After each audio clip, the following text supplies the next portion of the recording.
semuanya, selamat datang di podcast Kricimu, yaitu Kristen, Cina, Muslim. Nah, di podcast Kricimu ini adalah tempat kita ngobrol santai, tapi tetap harus serius juga nih soal hal-hal di sekitar kita.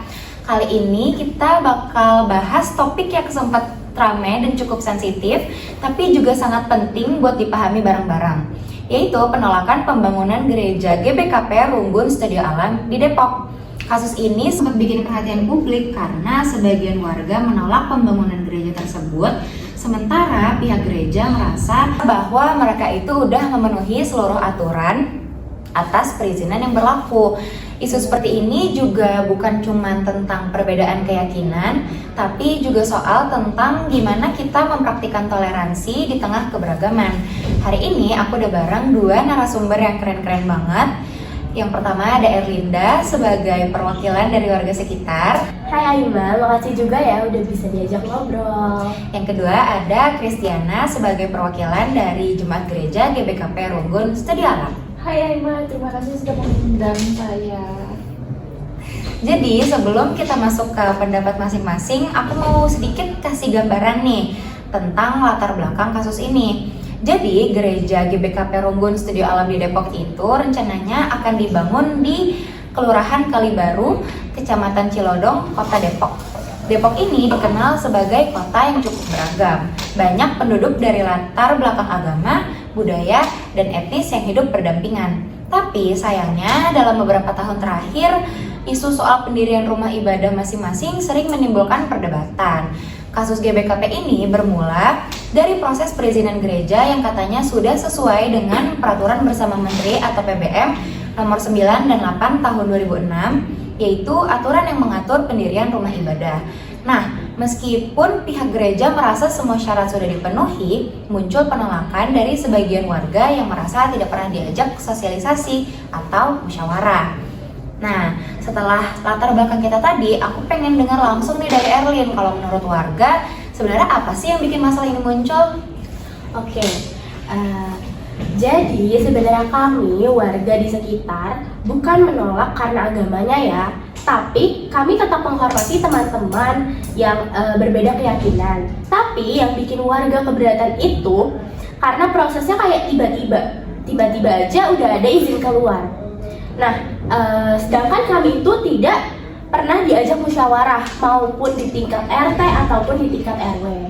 Nah, lalu bahkan ada warga yang kaget karena namanya itu terdaftar di surat izin tersebut, padahal beliau itu tidak pernah ikut untuk bermusyawarah. Nah, jadi warga ngerasa prosesnya itu kurang terbuka dan nggak transparan aja. Sebenarnya seperti itu.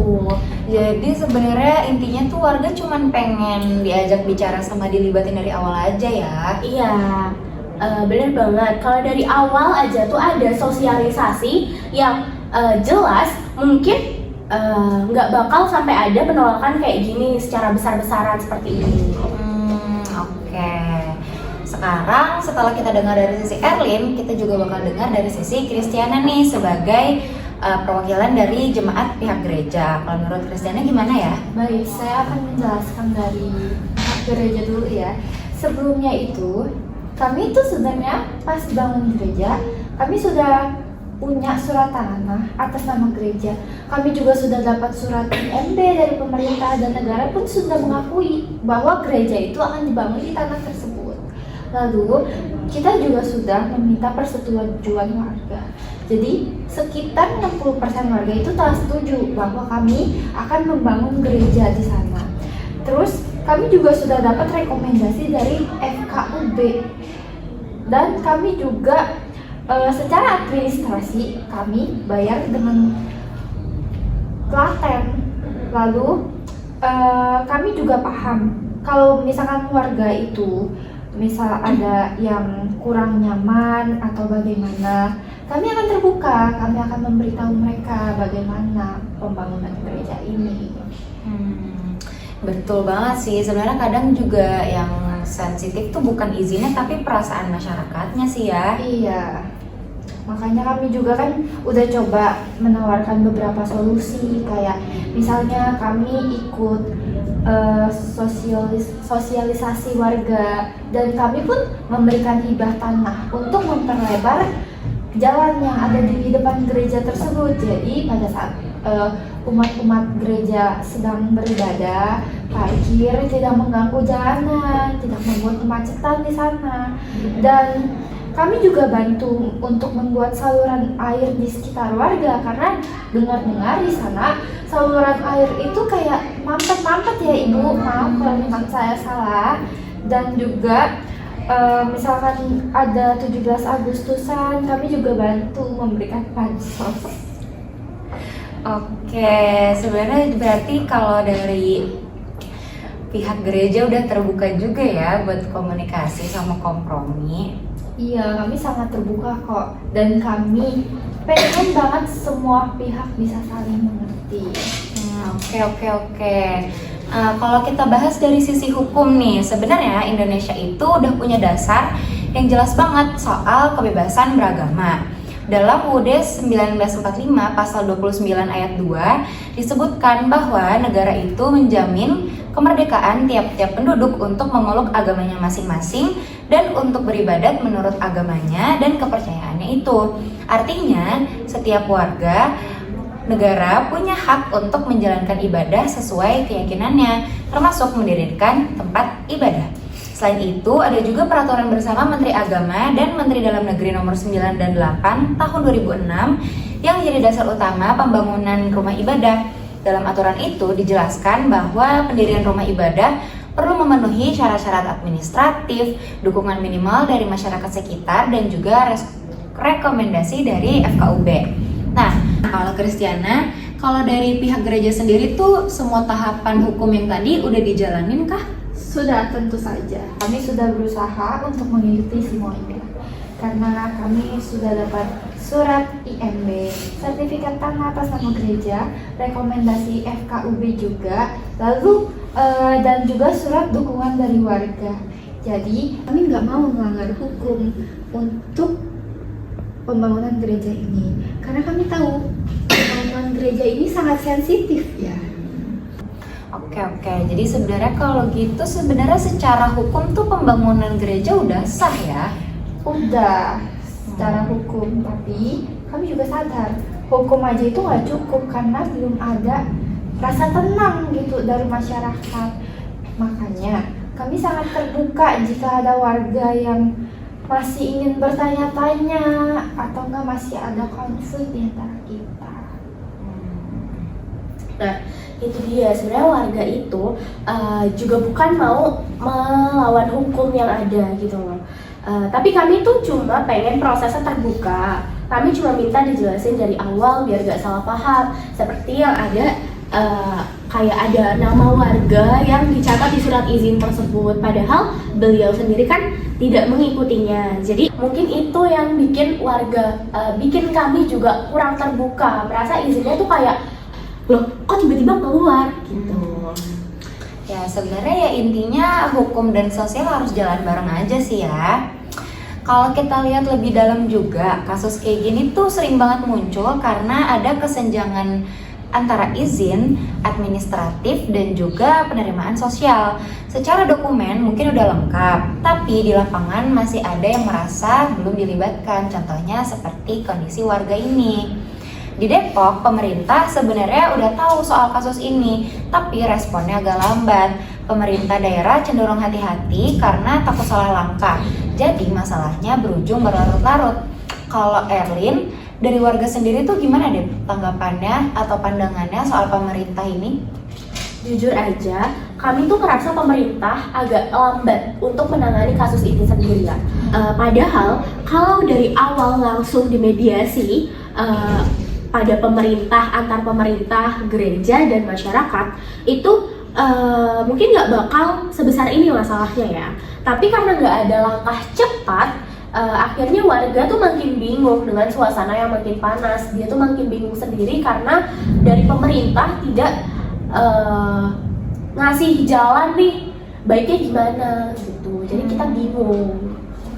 Jadi emang peran pemerintah ini penting banget juga sih ya buat jadi penengah. Iya, kami juga berharap nih pemerintah itu lebih aktif ya. Gereja ini nggak mau dianggap menentang warga, kami juga pengen hak kami dijaga. Kalau dari awal ada mediasi terbuka, pasti bisa lebih tenang di antara dua pihak kita.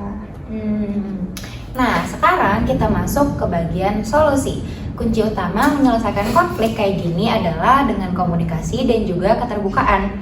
Kalau dari sisi warga dan juga pihak gereja, apa solusi terbaik biar hal kayak gini nggak kejadian lagi di masa depan? Mungkin bisa kita dengar awalnya dari Erlin. Oke, kalau dari kami, solusinya ya sederhana aja. Komunikasi itu sejak awal, adakan komunikasi itu. Kalau ada rencana bangun tempat ibadah, ayo musyawarah dulu. Jangan langsung bikin keputusan dan izinnya langsung keluar. Gitu. Kami juga mau tidak ada kesalahpahaman nih antara pihak gereja sendiri dan masyarakat setempat yang memang sudah tinggal di situ dari lama.